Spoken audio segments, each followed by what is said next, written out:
ఎప్పుడు కూడా భార్య భర్తలు ఇద్దరు ఆలోచన దేనిపైన ఉండాలి అంటే, మన విషయాలు పక్కకు పెట్టుకుందామండి, నా లోపాలు పక్కకు పెడదాం, మీ లోపాలు పక్కకు పెడదాం.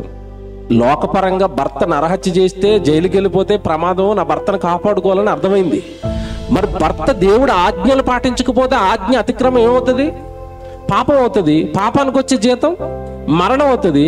ఆయన మరణానికి వెళ్ళిపోతే నువ్వు హ్యాపీగా ఉంటావా? మొదట మనకి దేవుడిచ్చిన భార్యను మనం పరలోకం చేర్చాలి.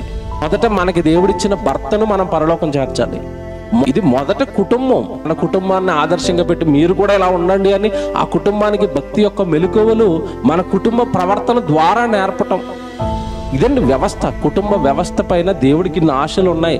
లోకాసువార్త 1వ అధ్యాయం 6వ వచనం, ఇద్దరు భూ యొక్క సకలమైన ఆజ్ఞల చొప్పునను న్యాయ విధుల చొప్పునను భర్తకు దేవుడిచ్చిన న్యాయ విధులు, కట్టడలు, ఈ ఆజ్ఞలు కరెక్ట్ గా నా భర్త పాటిస్తున్నాడా, నా భార్య పాటిస్తుందా లేదా అని ఒకరినొకరు సరి చేసుకుంటూ వెళ్ళారట వీళ్ళిద్దరు. ఇద్దరిని జతపరిస్తే భార్య పడిపోయింది, కొన్ని సందర్భాల్లో భర్తను పడగొట్టింది. ఒకరినొకరు దేవుళ్ళు సరి చేసుకోండి, దేవుడు న్యాయ విధుల్లో ఉండండి, దేవుడి కొరకు బ్రతకండి, దేవుడి కోసం చెయ్యండి.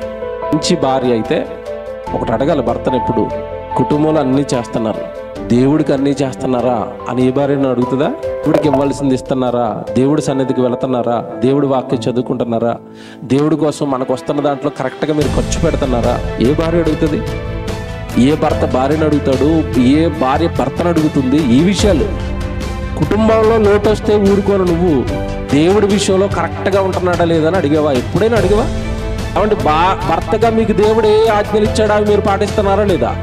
భార్యగా సకలమైన ఆజ్ఞలు నాకు దేవుడు ఏవేవైతే ఇచ్చాడో అవి నేను పాటిస్తున్నానా లేదా అని ఇద్దరు కలిసి జకరియా ఎలిజబెత్ లాగా ఒకరు పడిపోతే మరొకరు లేవనెత్తుకుని ఇద్దరు కలిసి ఆజ్ఞలు పాటించే విధంగా చూడాలి.